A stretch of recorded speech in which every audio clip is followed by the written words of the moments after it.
The morning sun drifted lazily through the curtains, painting soft golden streaks across the faded wood floors of Margaret Holloway's cabin. It was quiet as always. Just the sound of birds flirting through the trees and the gentle hush of Lake Junaluska's waters brushing the shore. Her slippers made a soft shuffling sound against the old pine as she walked to the kitchen, her hands steady despite the stiffness that arthritis tried to claim. She boiled water for her tea, not the store brand anymore, but the good kind she ordered online after discovering a discount code. Jasmine, her favorite. As the kettle whistled, she paused at the window and looked out at the garden she had built with her bare hands over the past 30 years, tomatoes lined in neat rows, peonies stretching toward the sky, and that one stubborn oak she and her husband had planted the week after their honeymoon, still standing proud like it refused to forget. Her fingers brushed across a photo frame on the windowsill. Daniel. He was smiling in that crooked way he always did, holding baby Sophia in one arm and little Nathan by the hand. That was the summer before the stroke. Before everything changed. She lost him in a matter of seconds, in the middle of a late September afternoon. One moment, they were arguing over which apple pie recipe was better, hers or his mother's, and the next, he was on the floor. That was 20 years ago. Margaret hadn't screamed. She hadn't cried. Not until everyone had left and the last casserole dish had been returned. Only then did she crumble in the laundry room, where no one could see. Margaret didn't remarry. She didn't have time to. Between her teaching job at Oakwood Elementary and raising 2 children alone, every minute was accounted for. She patched up scraped knees, braided Sophia's hair, helped Nathan build volcanoes for science fairs, and sat through years of parent-teacher conferences, on both sides of the desk. They never had much, but Margaret made it enough. She couponed like an artist, stitched up hand-me-downs with near-invisible seams, and learned to make the best meatloaf in 3 states. Her children never knew the electricity was almost shut off twice, or that she once pawned her wedding ring to pay for Sophia's braces. Sacrifices, she would whisper to herself at night, folding laundry with aching hands. That's what love looks like. After retiring at 62, Margaret opened a small online antique shop. It started with a few old teacups and a mahogany dresser Daniel had found at a yard sale back in '83. It grew slowly but steadily. She never told Sophia or Nathan about it. It wasn't secrecy, really. More like privacy. Something that was just hers for once. And with every sale, every saved dollar, she built a cushion, not for herself, but for them. For the someday emergency that she always expected would come. But what Margaret didn't anticipate was the silence. The first holidays after retirement felt like soft heartbreaks. The invitations stopped coming. Sophia texted instead, "Can't make it, Mom. Lucas has a school project." Rain check. Nathan's calls became bi-weekly, then monthly, then whenever. At first, she made excuses. They're busy. Raising kids. Careers. I did the same at their age. But the truth was quieter and sharper. When they did come over, they left quickly. There were no more Sunday dinners. No more late-night conversations on the porch about life and dreams and dumb things like ghosts in the attic. There were just quick exchanges. Packages dropped off. Favors asked. Then gone. One Thanksgiving, Margaret stood in her kitchen all day, basting a turkey, baking sweet potato pie, and setting the table with her grandmother's china. No one showed up. They had forgotten to tell her they'd decided to eat at Nathan's in-laws instead. She didn't cry. Instead, she wrapped the leftovers, labeled everything neatly, and drove them over to the local women's shelter. The volunteers called her a blessing. It made her heart ache in a way she couldn't explain. There was one evening that stood out among all others, a moment that broke her, gently. It was early spring. A light mist hung over the lake, the kind that turned everything a soft blue. Margaret was outside, trimming back her rose bushes with careful precision, wearing Daniel's old flannel jacket, the one she never had the heart to throw out. Her phone rang, startling the finches nearby. It was Sophia. Her voice was frantic, tearful. "Mom, it's Lucas. He's been in a horrible accident. They're taking him into surgery now. We don't have enough to cover it. Please, we need help. Please." Margaret's hands went numb. Her breath caught. The world narrowed to static. Within 20 minutes, she had transferred $42,000, her entire emergency fund. There were no questions asked. Because that's what mothers do. 2 days later, she saw a picture on Facebook. Lucas, perfectly healthy, laughing on a beach in Charleston with friends, a piña colada in hand. No cast. No wheelchair. No hospital bracelet. Just sun, sand, and deception. Her breath caught in her chest like a fist. She stared at the screen, willing it to be a mistake. But comment after comment told a different story. Epic weekend. Best fake emergency ever, worth every penny. Her heart cracked not because of the money, but because of the ease. The way they had done it. Together. Margaret sat in her rocking chair on the porch until long after sunset. The wind danced across the lake like whispers she couldn't quite hear. She didn't call. She didn't scream. She didn't even text back when Sophia messaged her later that week with a casual, "Just checking on your knee. Hope you're good." She wasn't good. But she was clear. That evening, as the stars blinked into existence over the lake, Margaret took out the old metal box from the back of her closet. Inside were deeds, account numbers, savings bonds, and a will. She looked at Daniel's handwriting on an old post. It stuck to the lid. "Trust your instincts. You always did better when you did." She smiled. For the first time in a long time, it wasn't a sad smile. The world hadn't changed. But Margaret had. She no longer saw herself as the silent giver, the backbone without a voice. She saw herself, fully, for the first time since her husband died. A woman who had given her life in pieces. Who deserved more than a hollow thank you and empty chairs on holidays. The lake shimmered under the moonlight. The roses, carefully trimmed, lovingly raised, stood tall against the fading dark. She whispered softly into the wind, almost like a prayer. "I'm still here.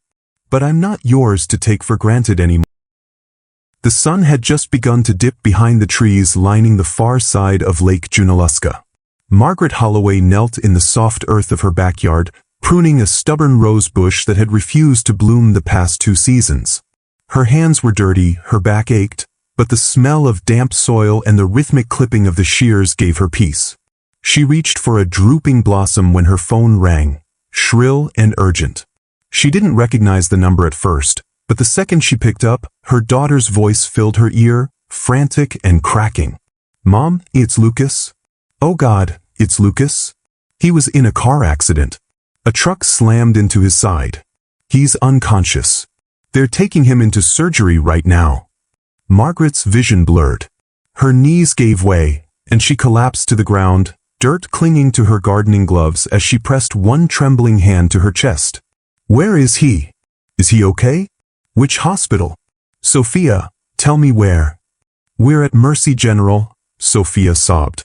"But Mom, they won't start the surgery until we pay. Insurance is taking too long. They need $42,000 up front." "I don't have it. I don't know what to do." There was no pause. No hesitation. No doubt. "I'll send it," Margaret said, her voice already shaking. "Are you sure?" "Mom, I'll send it now. Be with him." She rushed inside, hands trembling as she entered the combination to her kitchen safe, the place where she kept her emergency fund. It was everything she had saved for decades, from teaching, her antique shop, Daniel's pension. She had always told herself it was for them. For something like this. She moved fast, with the kind of urgency that mothers understand deep in their bones. 10 minutes later, $42,000 was wired to Sophia's account. It didn't even cross her mind to call the hospital. To confirm. To question. Because that's what mothers do. They save their children, no matter the cost. That night, Margaret sat alone on the couch, a cup of tea going cold in her hands, waiting for an update that never came. She imagined Lucas, her sweet, awkward grandson, hooked up to machines, fighting for his life. Her heart twisted with helplessness. She barely slept. The next day, nothing. No calls. No texts. Sophia didn't respond when she checked in. Margaret's mind began to spin in place. Maybe the surgery took longer. Maybe something went wrong. Maybe they're just overwhelmed. She refreshed her phone over and over until her fingers felt numb. Then came the third day. And with it, a slap across the heart. Margaret opened Facebook, meaning to distract herself with a cooking video or photos from a friend's garden. But there, at the top of her feed, was a photo posted by someone tagged in Lucas's friend group. Lucas. On a beach. Shirtless, sun-kissed, holding a drink. He wasn't pale or stitched or in recovery. He was laughing. There were no hospital walls. No four poles. Just sun, sand, and a string of young adults partying like spring break was in full swing. The caption read, "Best fake emergency ever. Cheers to the getaway." Margaret stared. Her breath stilled. The room seemed to close in. She read it again. And again. Scanned the comments. One of them made her chest cave in. Sophia really pulled it off. Legend mom for real. Her hands trembled as she clicked through photos. There he was, Lucas, with a lei around his neck, clinking glasses with his girlfriend. Sophia was visible in the background of one shot, sitting on a beach towel, sunglasses on, smiling. So casual.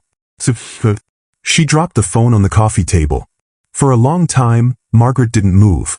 The sound of the lake outside continued, soft waves brushing the shoreline. Wind in the trees. A pair of ducks honking in the distance. The same sounds that had comforted her for years. Now they sounded like silence swallowing her whole. That evening, she cooked dinner out of habit, salmon and asparagus, Daniel's favorite. She set the table for one. Halfway through the meal, she stopped. Put her fork down. Pushed the plate away. Her gaze drifted toward the small bookshelf near the window, where a framed crayon drawing of Lucas still sat. He'd made it in second grade, a clumsy picture of her house and a huge, crooked sun. "Best grandma ever," scrawled across the top. She walked over, picked it up, and stared. Her knees weakened. She sank into the rocking chair, cradling the frame to her chest. How could they? She replayed the phone call in her head. The fear in Sophia's voice. The way she begged, cried, pleaded. It hadn't sounded fake. Or had it?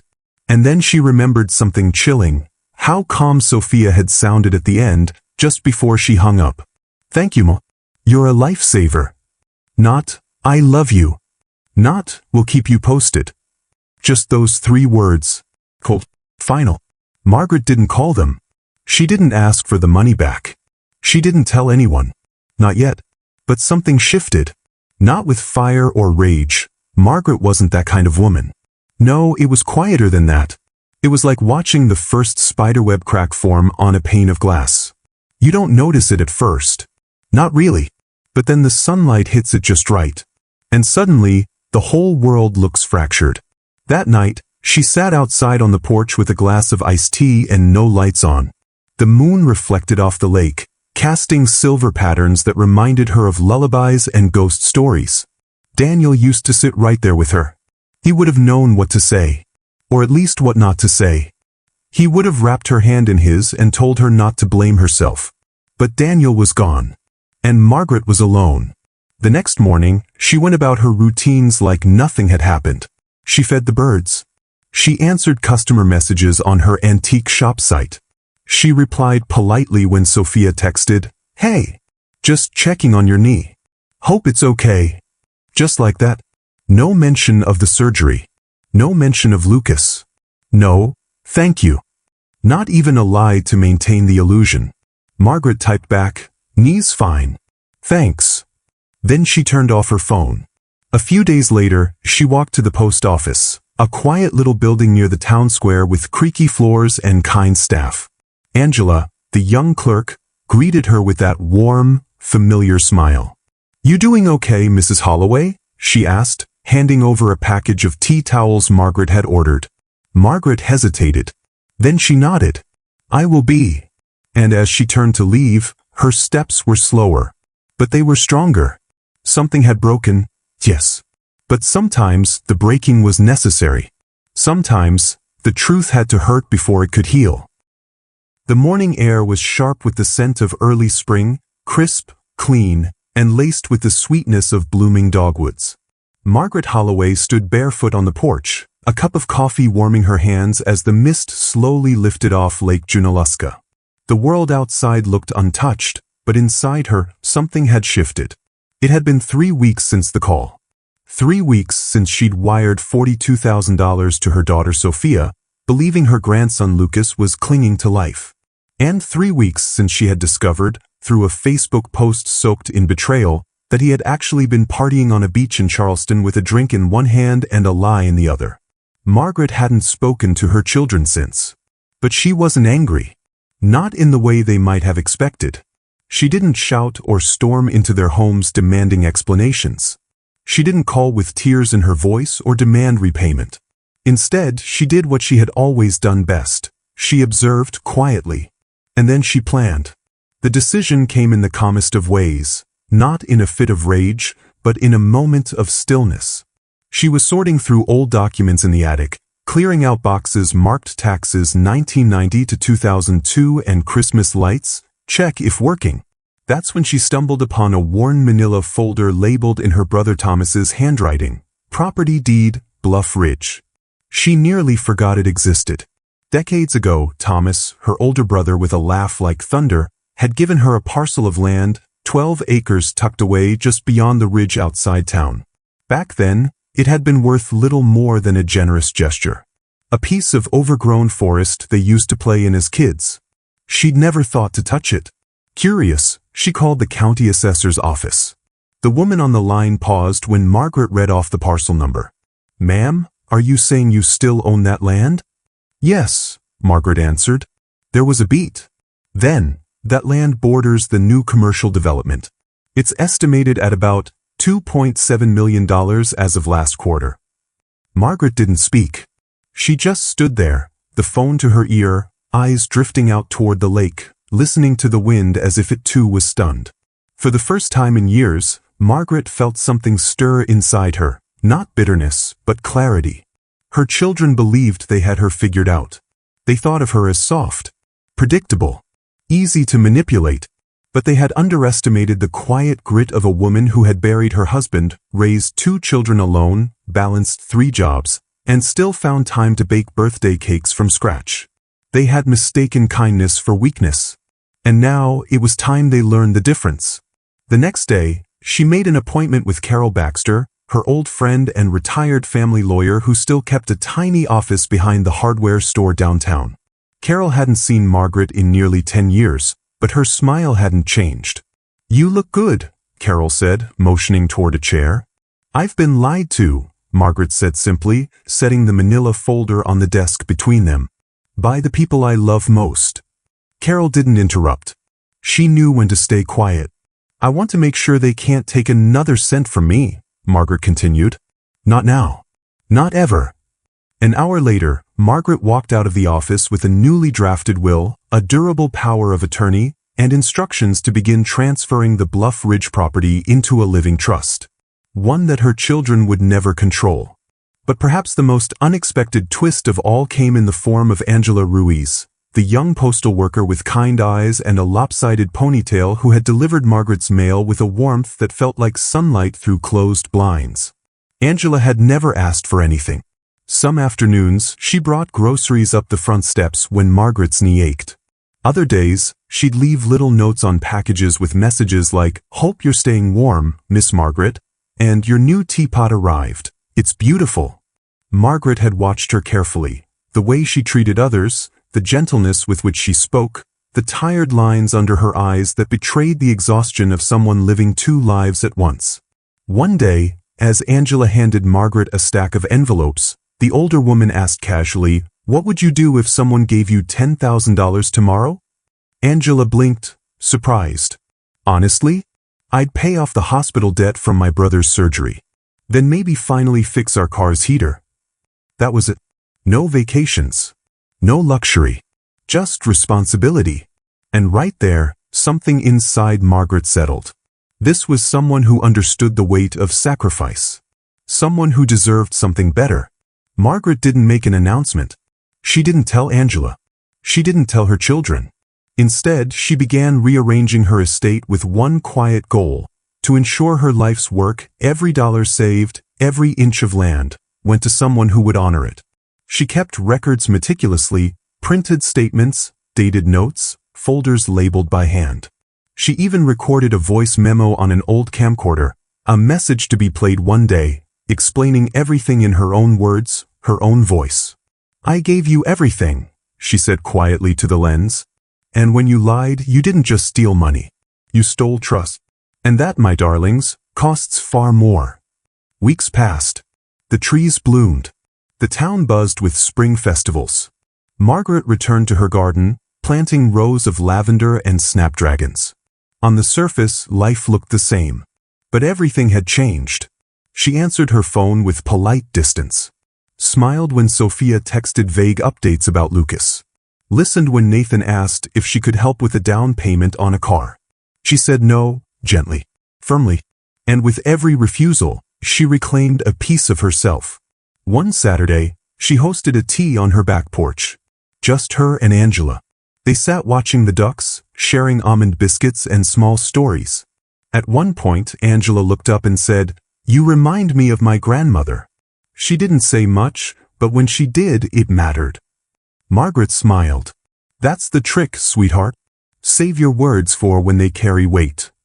As the sun dipped behind the mountains, turning the lake golden, Margaret felt a peace she hadn't known in years. Not because she had won, but because she had woken up. She had loved blindly, given without question, trusted without limits.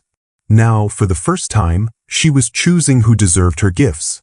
And she was finally choosing herself. Margaret Holloway had always believed in silent love. The kind that didn't require applause, recognition, or even acknowledgement.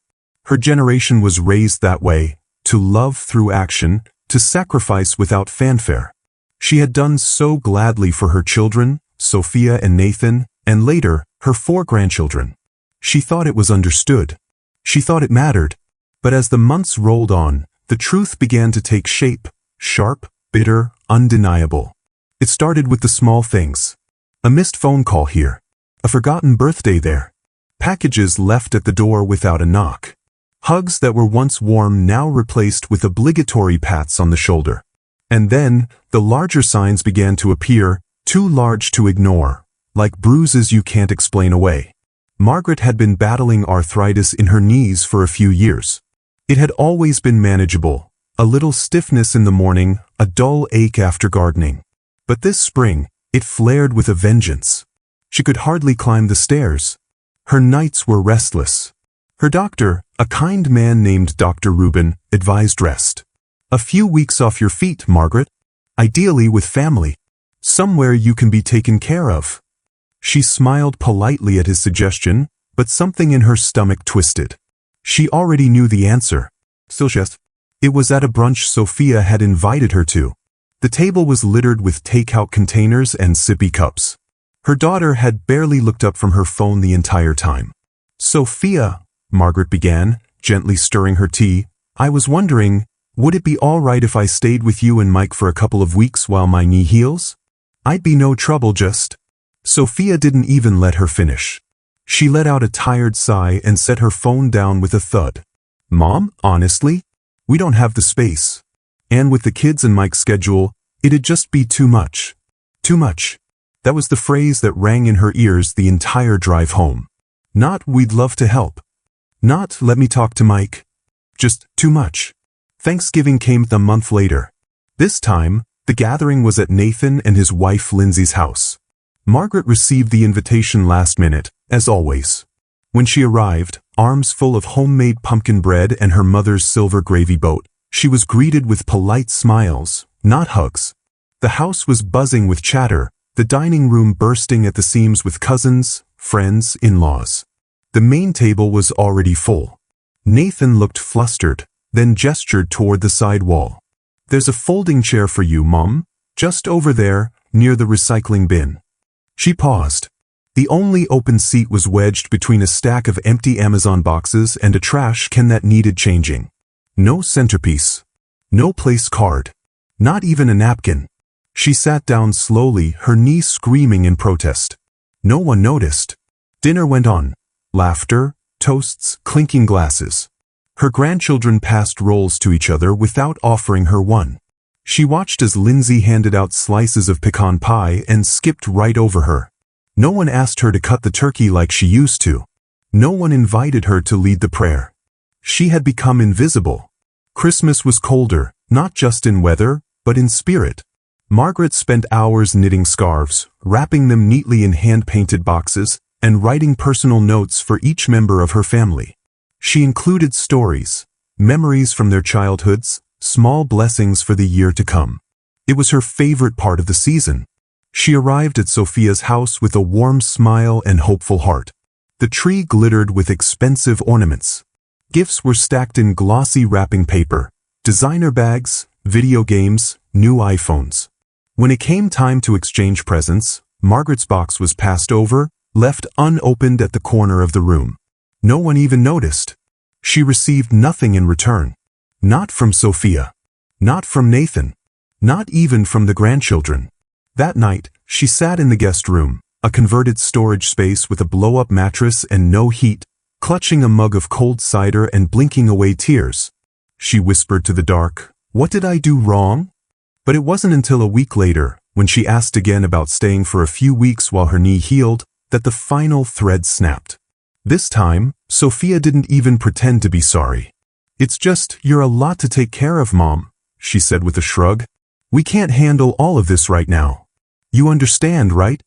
Margaret nodded, but inside, something shattered. She went home to her quiet lakeside cottage, sat down in her rocker by the fireplace, and didn't move for hours.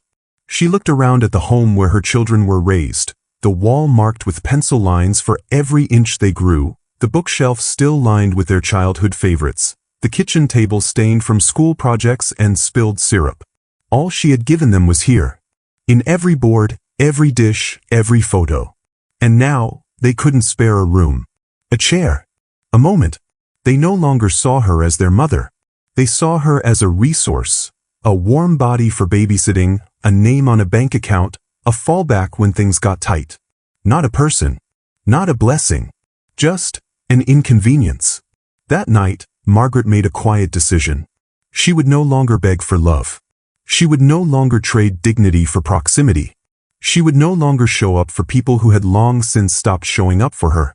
Over the following weeks, she began to say no. No to watching the kids last minute. No to writing another check for car repairs. No to lending money for a business idea Nathan was floating. Each time, their voices tightened. Their smiles thinned. But Margaret stayed calm, firm, kind. She didn't burn bridges. She just stopped laying herself across them like a welcome mat. One morning, as she folded laundry, she found an old birthday card from when Sophia was 10. "I love you more than ice cream, Mom," it read in pink glitter pen. She smiled at the memory, then folded the card and placed it back in the drawer. It was a sweet echo of a time when love was simple and given freely. But it also reminded her of how far they had drifted. Not because she changed, but because they stopped seeing her. She began to find peace in solitude. Her mornings were hers again, long walks along the lake, slow cups of tea with Angela at the post office, journal entries full of thoughts she never dared to speak aloud. And in that stillness, Margaret rediscovered something she thought she'd lost. Herself. For decades, she had given without measure. She had shown up, cleaned up, paid up, all in the name of motherhood. But now, with nothing left to prove, she finally gave herself permission to step back. To stop explaining. To stop absorbing hurt like it was her duty. And to start living for the person who had been buried under everyone else's needs. In the silence, Margaret found not sorrow, but clarity. She was not cold. She was not heartless. She was simply done playing a role that no longer fit. And that, perhaps, was the most radical act of love, for herself, that she had ever performed. The rain fell soft and steady that morning, painting silver trails down Margaret's window panes. It wasn't the kind of storm that raged, it was the kind that whispered, the kind that kept secrets. And Margaret Holloway had come to understand the value of keeping things quiet until the moment they no longer needed to be. She sat at her dining table with a yellow legal pad in front of her and a black ink pen that trembled slightly in her grip. The surface of the table still bore the faint ring of a teacup, one of Sophia's, left years ago when visits were still laced with affection instead of obligation. The ring was like a ghost. A trace. A warning. She drew a deep breath and wrote a name at the top of the page. Maria Elena Gonzalez. The only person in her life who had given without expectation.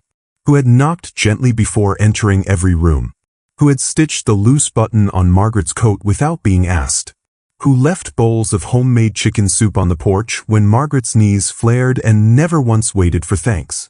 The woman who had called her Miss Margaret, with genuine warmth when the rest of the world had slowly shifted to treating her like a task, a burden, a fading signature on a checkbook. That name, Margaret realized, was going to be her legacy. 2 days later, Margaret knocked on a red-painted office door just behind the old hardware store in downtown Asheville. The nameplate still read, Carol Baxter, attorney at law. It had been nearly 10 years since she'd last seen Carol, not since Daniel's will had been finalized. Time had left gentle lines on Carol's face, but her eyes were the same, smart, steady, and kind. Margaret Holloway, Carol said, rising from behind her desk. I wasn't sure if I'd ever see you again. I need your help, Margaret said, placing a manila envelope on the desk between them. Carol took one look at it and simply said, Close the door. For the next hour, Margaret laid everything out. She told Carol about the fake accident, the stolen savings, the silent holidays, the quiet exclusions and the cold words. But she didn't cry. Her voice never shook. She had rehearsed this moment in her mind so many times that by now it felt like reading someone else's story. Then came the envelope. Inside, printed bank transfers labeled with dates, hand-annotated records of every loan she had given Sophia and Nathan, broken promises disguised as emergencies, clips from Facebook, and, most damning of all, an audio recording. I hit record without thinking, Margaret said. Sophia called me on speakerphone while I was cleaning. I just had a feeling something was off. I never told her I recorded it. But it's all there. Carol slipped on her glasses and listened to the clipped, brittle voices through a small handheld recorder. Laughter. Jokes about tricking mom. Fake tears. Lucas chuckling in the background. Carol paused it halfway through. You kept everything. Margaret nodded. I used to keep recipes the same way. Just in case I needed them later. Carol sat back in her chair, hands folded. What do you want to do, Margaret? Margaret didn't hesitate. I want to rewrite my will. Effective immediately. Remove Sophia and Nathan from everything. I want to transfer the property, the investment accounts, and the antique business, all of it, to someone else. To Maria? Yes, Margaret said. And I want it done right. Quietly. Legally. I don't want to fight after I'm gone. I want it sealed and clear. Carol studied her friend for a moment, then said, You're not acting out of spite. No, Margaret said. I'm acting out of clarity. Over the next 2 weeks, Margaret met with Carol 3 times. They reviewed every asset, from her paid-off home to the 12 acres of land in Bluff Ridge now worth millions. Every document was updated. Every trust carefully named. Every clause designed to keep the process airtight. She even wrote a personal letter to be delivered upon her passing. To my children, I gave you everything, my time, my energy, my trust, and my unconditional love. You chose to see me as a wallet, not a mother.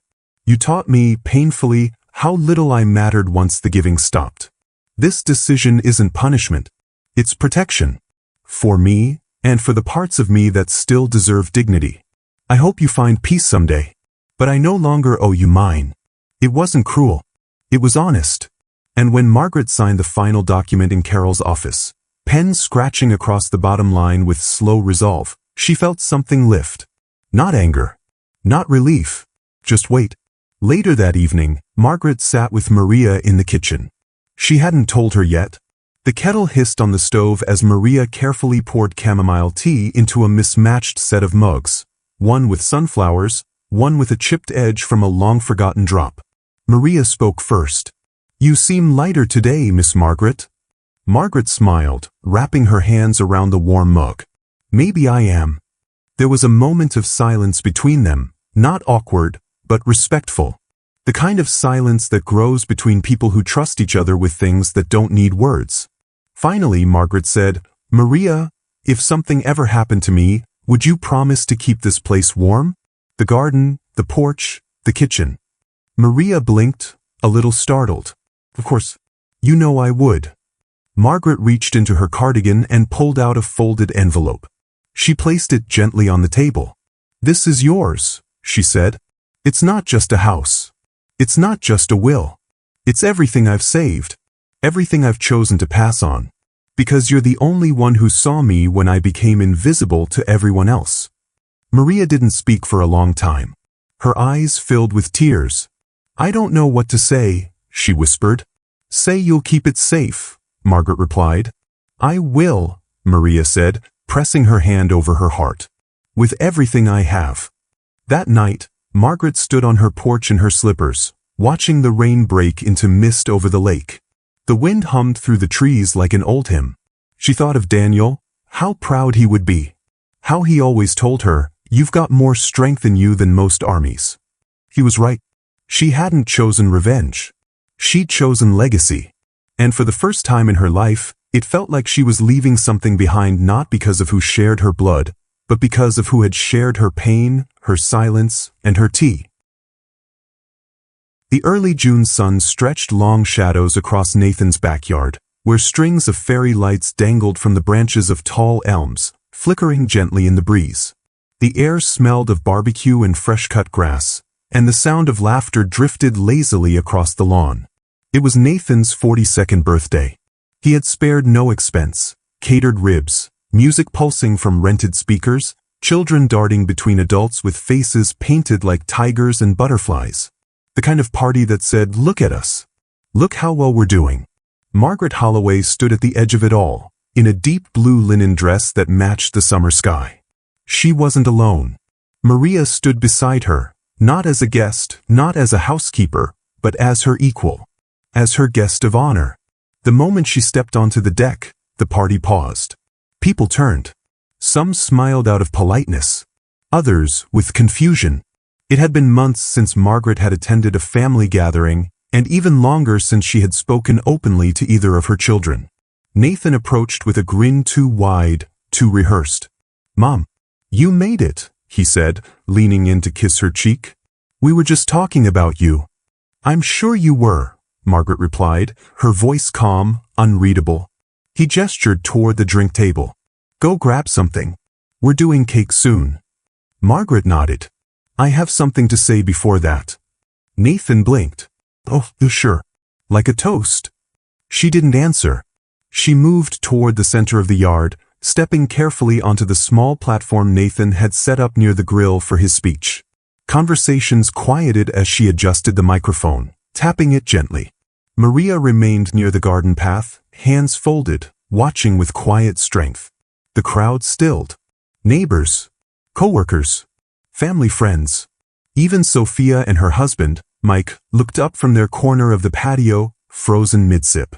Margaret looked out at them all and began, her voice steady. Most of you know me as Nathan and Sophia's mother. As Grandma Margaret. As the quiet lady who makes pies and sends birthday cards with $20 bills inside. Laughter rippled softly. What you may not know is that this past year, something happened that changed me. Not on the outside, not in a way most of you would notice, but something inside me broke. And sometimes, the best kind of growth comes from the pieces we never thought would fall apart. She paused. Her eyes met Sophia's. Then Nathan's. 6 months ago, I received a phone call. A desperate call. My grandson Lucas had been in a terrible accident, they told me. He needed emergency surgery. I didn't think. I didn't ask questions. I just wired $42,000, my entire emergency fund. Gasps echoed. I waited for updates. I sat in my rocking chair, praying, crying, until I saw a photo online. Lucas, healthy, on a beach with a drink in his hand. Murmurs began, shocked whispers spreading like wildfire. I gave them a chance to explain. I waited, but there was no apology, no shame, just silence, and a quiet assumption that I would do it again. Nathan took a step forward. Mom, this isn't the time. She raised a hand. No, this is exactly the time. The backyard had fallen completely still. Even the music had stopped, someone having turned down the speakers. I spent most of my life being the kind of mother I thought I should be. Giving everything. Saying yes. Showing up even when I was the only one who did. But somewhere along the way, I disappeared into the role. I became the help. The bank. The afterthought. Her voice softened. I don't say this for sympathy. I say this because clarity, once found, cannot be unseen. She reached into her bag and held up a thick manila folder. These are bank records. Proof of transfers. Recordings. Everything you need to understand that the people who should have loved me, instead chose to manipulate me. Sophia's face had turned pale. Mike looked away. But I'm not here to shame them. I'm here to tell you what I've done. She smiled. A quiet, serene smile. I've rewritten my will. Transferred all of my property, including the house, the land in Bluff Ridge, and every penny of my savings, to someone who showed me kindness without ever expecting anything in return. She gestured to Maria. Maria Gonzalez. For 5 years, she brought groceries when I couldn't walk. She checked on me when storms rolled in. She saw me, really saw me, when others only saw what they could take. Maria's hands flew to her mouth. Her eyes welled with tears. She is now the sole beneficiary of my estate. Because love is not just about blood. It's about dignity. And when you spend your life giving without return, you begin to forget you deserve it. There was silence. No one moved. Nathan looked frozen. Sophia stared at the grass. I'm not angry, Margaret continued. I'm awake. And this is my way of saying, I will no longer beg to be valued. I will no longer sit quietly at tables where I am served last. She stepped down slowly, her back straighter than it had been in years. The crowd parted as she made her way back toward Maria. Nathan finally spoke, his voice cracking. Mom, you didn't have to do this. Margaret stopped. Turned. No, Nathan. I didn't have to. I chose to. And for the first time in a very long time, I chose myself. Then she turned and walked away, not in anger, but in peace. That night, Margaret sat on her porch, wrapped in a shawl, a fresh breeze carrying the scent of lake water and jasmine. Maria brought out a cup of chamomile tea and placed it gently on the side table. No one's ever done something like this for me, she whispered. Margaret looked at her, eyes soft. You earned it. With every small kindness you gave when no one else noticed. You reminded me I was still someone. They sat in silence for a long while, the lake rippling in the moonlight. In that stillness, Margaret felt something she hadn't in years. Not pride. Not vindication. But a quiet sense of returning to herself. The headlines didn't last long. A leaked audio clip. A local scandal. School administrator caught in family fraud. Nathan Holloway's name disappeared from the faculty website overnight. His photo was quietly removed from PTA bulletins. Former colleagues who once invited him to barbecues now crossed the street to avoid eye contact. Parents whispered at pickup lines. Reputation, like trust, was delicate. Once broken, it rarely returned whole. Sophia fared no better. After the public fallout, her husband's family, once friendly in that crisp, suburban way, began to pull back. A cancelled anniversary trip. Fewer invites. Her in-laws stopped calling. At first, she tried to explain. But soon, even her explanations began to sound like excuses. Eventually, the silence stretched too far to mend. For the first time, both of Margaret's children stood in the shadow of the consequences they had spent a lifetime avoiding. They had gambled with love. And lost. Margaret, on the other hand, blossomed, not with revenge, but with relief. Her home by Lake Junaluska remained the same. Quiet, fragrant with lavender and cinnamon in the afternoons, filled with the soft hum of an old radio. But something inside it had shifted. There was warmth again, not forced, not transactional. Just real. Maria moved into the guest room full-time. It was her home now too, and Margaret had insisted she treat it as such. She did. She repainted the kitchen walls pale yellow, planted basil and thyme in pots by the window, and filled the house with her gentle laughter. They moved through their days in a rhythm that felt like music, Sunday morning pancakes, Monday evening tea, Tuesday puzzle nights. To Maria, Margaret wasn't a burden or a means to an end. She was Mom. Sometimes, Miss M. Always loved. The idea for the Holloway Fund came one morning in late September. Margaret was flipping through an old photo album, fingers lingering on images of younger women she once knew, friends, teachers, neighbors, all now scattered across time and memory. So many of them had faded away not because of illness, but invisibility. Forgotten mothers. Cast aside widows. Women who had given their lives to families, only to be left behind when they were no longer useful. She looked up at Maria and said softly, "No woman should have to outlive her own worth." That same afternoon, they opened a new account at the local bank. The fund began modestly, a few thousand from Margaret's antique shop sales, a portion of her pension, small donations from friends who heard her story. But it grew. Quietly. Honestly. The Holloway Fund wasn't flashy. It didn't advertise on billboards or sponsor luncheons. But word traveled, from shelters, churches, hospital staff. And soon, women began to write letters. Some asked for help paying rent. Others needed shoes. One just wanted someone to listen. Margaret read every letter by hand. Replied to each one. "I see you," she'd write. "You are not invisible." One morning, the mail brought a different kind of envelope. Pale blue. Handwritten. No return address. The script was familiar, small, tidy, and slightly slanted. Margaret's heart fluttered before she even opened it. "Dear Grandma, I don't know how to start this letter, so I'll just say I'm sorry. I didn't know what was happening last year. I didn't know how to speak up. I still don't really. But I've missed you every day. If you'd be willing to talk, I'd like that very much." Margaret sat at the kitchen table for a long time, staring at the signature. Lily, her youngest grandchild. The quiet one.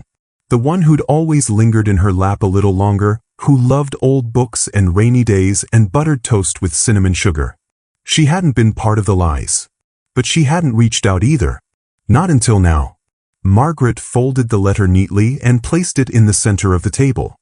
She looked at Maria. "Would you mind making a second cup of tea this afternoon?" she asked. "For Lily?" Maria asked gently. Margaret nodded. They met 2 days later at a small cafe downtown, one of those places that smelled like warm pastries and roasted beans, with mismatched chairs and rain-streaked windows. Lily arrived early, fidgeting with her sleeves.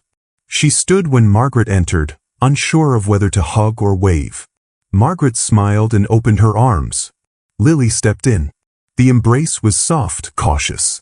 But it held. "I didn't know if you'd come," Lily said, voice thick with nerves. "I wasn't sure either," Margaret replied, sitting down. "But here we are." They didn't cry. There were no grand apologies. No dramatic confessions. Just two people, generations apart, holding space for what had been broken and what might still be rebuilt. "I always felt like I wasn't allowed to say anything," Lily admitted. "It didn't seem like my place. But watching you speak up at Uncle Nathan's party, it changed something. It made me think maybe I could too." Margaret reached across the table, took Lily's hand. "You always had a voice," she said gently. "You just needed to remember it was yours to use." Back at the cottage that evening, Margaret sat with Maria on the porch, wrapped in blankets as the lake shimmered under the last light of day. "She's grown," Margaret said, sipping her tea. "Taller. Softer around the eyes. But still Lily." Maria smiled. "You think she'll come again?" "I think," Margaret said thoughtfully, "she already came home the moment she wrote that letter." 6 months later, the Holloway Fund quietly funded the first women's retreat in the mountains, a long weekend of healing for women aged 60 and older. Margaret didn't give a speech. She simply listened. Held hands. One woman, named Eileen, approached her on the final day. "I lost my son last year," she said. "Not to death. Just to greed. And I thought I'd never feel seen again." Margaret nodded. "Me too." They sat in silence, birds calling softly in the trees. When Margaret turned 70, Maria hosted a small celebration at the cottage. No banners. No speeches. Just pancakes and flowers. Letters from women across the country. A painting from Lily, a watercolor of the lake, with a single rocking chair on the porch and a soft light glowing in the window. Inside the card, Lily had written just one sentence. "Thank you for showing me what it means to be strong without ever raising your voice." That night, Margaret stood by the window, looking out over the darkened water, arms folded gently over her chest. She didn't feel triumphant. She felt whole. She hadn't gotten the ending she thought she wanted, but she had found something better. A life of her own making. A love that was chosen, not obligated. A legacy written in actions, not inheritance.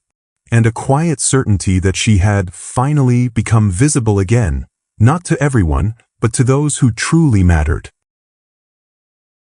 The lake was still that morning, so still it looked like glass, the surface catching the pale blush of dawn like a held breath. Margaret Holloway stood on the porch, a wool shawl draped around her shoulders, hands wrapped around a steaming cup of chamomile tea. Maria was still asleep inside. The world was silent except for the rustle of leaves, the occasional creak of the wooden boards beneath her feet, and the soft coo of doves perched along the eaves. It had been 1 year since everything changed. 1 year since the lie unraveled. 1 year since she decided to stop apologizing for expecting respect. And yet, even after everything, after the betrayal, the disowning, the public confrontation, Margaret wasn't angry. Not anymore. What lingered was something else. Something quieter. More permanent. Clarity. It hadn't always been this way. There were nights, especially in the weeks after the will was changed, when Margaret questioned herself. She'd lie awake listening to the ticking of the old clock in the hall, wondering if she had overreacted. Wondering if maybe she had misunderstood. If she had been too harsh. But each time, the doubt would fade when she remembered the silence. The silence when she asked to stay for just a week while her arthritis flared. The silence on Christmas when her gifts were left unopened and unacknowledged. The silence that filled every space where love once lived. You don't need to raise your voice to betray someone, she had learned. Sometimes all it takes is silence. She thought of Nathan and Sophia sometimes. Wondered what they told themselves at night. If they regretted it. If they told their friends some edited version of the story, how their mother overreacted, how she'd lost her mind. People always want to make the villain someone else. But the truth wasn't about rage. It was about erosion. No single moment had broken Margaret. It was years of small cuts. Unspoken disregard. Being needed but never seen. She looked out at the lake now and recalled a conversation from long ago, before Daniel passed. They'd been sitting just here, coffee cups in hand, as the mist lifted off the water. Daniel had said, "You know, Maggie, the people closest to you will always have the most power to hurt you. That's the cost of love. You hand them the sharpest knife and trust them not to use it." She hadn't understood it then. Not really. But she did now. Forgiveness had come slowly. Not in grand gestures or awkward reunions. It came in the quiet moments, in the way she allowed herself to smile again, in how she chose joy over resentment. It came when she stopped flinching at the sound of their names. When she no longer crafted imaginary apologies in her mind. Forgiveness was never for them. It was for her. Because carrying bitterness was like drinking poison and expecting them to suffer. It only ever ate her alive. But here was the truth Margaret had carved from the pain. You can forgive someone and still never allow them back into your life. Forgiveness didn't mean exposure. It didn't mean saying, "It's okay." It simply meant she was done letting them live rent-free in her heart. She thought of Lily, the only one who'd reached out. Who had asked for nothing but a conversation. Their coffee shop visit had become a quiet ritual now. Once a month, sometimes more. They talked about books, about music, about the way families can both nurture and destroy. Lily had asked once, "Do you miss them?" Margaret had paused. "I miss the version of them that existed in my hopes," she replied. "But I'm not sure that version ever really lived." Inside the house, the Holloway Fund continued to grow. Letters came daily now, from Texas, Oregon, Florida. Women in their 70s and 80s, left behind by children, ignored by systems, needing nothing more than to be seen. One had written, Your story gave me the courage to say no for the first time in my life. Another wrote, I cried reading about you. Not because it was sad, but because I realized I'm not alone. Margaret kept every letter in a wooden box carved with vines, a gift from Maria. Each word was a stone in the foundation she was now building, not for a legacy of bloodlines, but one of healing. She walked down to the dock, barefoot, the planks warm beneath her feet. Her knees ached as they always did, but it didn't matter. The air smelled of pine and memory. She sat at the edge and let her feet dangle above the water. Somewhere across the lake, a loon called out, low, beautiful, haunting. Margaret closed her eyes and let it echo. When people say the elderly become invisible, they forget to ask why. It's not because they fade. It's because the world stops looking. But she had learned to see herself again.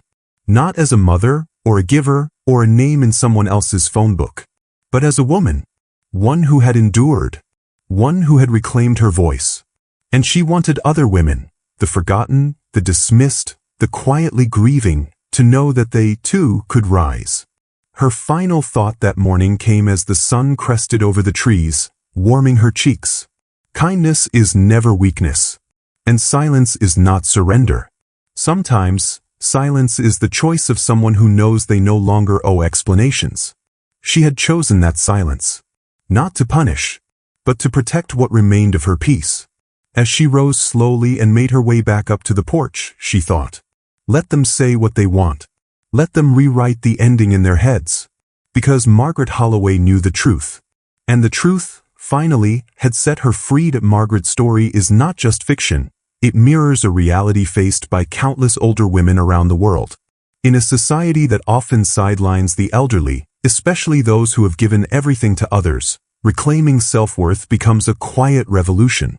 Whether you felt taken for granted by family, friends, or systems, this story reminds us that your value is not determined by others' recognition. It's in your own voice, your own choices. If you've ever felt like a ghost in your own life, unseen, unheard, let Margaret's journey inspire you to pause, draw a line, and say, I matter. Because you do. You always have. And it's never too late to start living like it. The morning Margaret Holloway passed away, the lake was glass still, the same mirror of peace it had always been. The soft breath of early spring rolled over the surface, brushing the wildflowers on the hill behind the cottage where she had lived the last years of her life in contented quiet. She left the world the way she had come into it, with grace, with gentleness, and without spectacle. Maria found her that morning. She had gone in to bring her usual breakfast tray, oatmeal with cinnamon, a cup of lavender tea, and sliced pear. Margaret's hands were folded neatly on top of the quilt. A paperback novel rested on her chest, a pressed flower tucked into the page. Her expression was soft, peaceful, as if she had drifted away mid-thought, mid-dream, mid-blessing. There was no pain, no chaos, just stillness. And a letter. It wasn't long or legal. It wasn't typed or notarized. It was handwritten in ink, on stationery lined with ivy. Maria opened it with trembling hands, standing by the window with the breeze whispering through the curtains. Dear Maria, if you are reading this, then I've finally gone home. Don't be sad, my dear. I've lived a full life, even if not every part of it was easy. You gave me the kind of love I thought only existed in stories. You didn't ask for anything. You didn't judge or expect. You simply saw me, not as a task or an obligation, but as a person.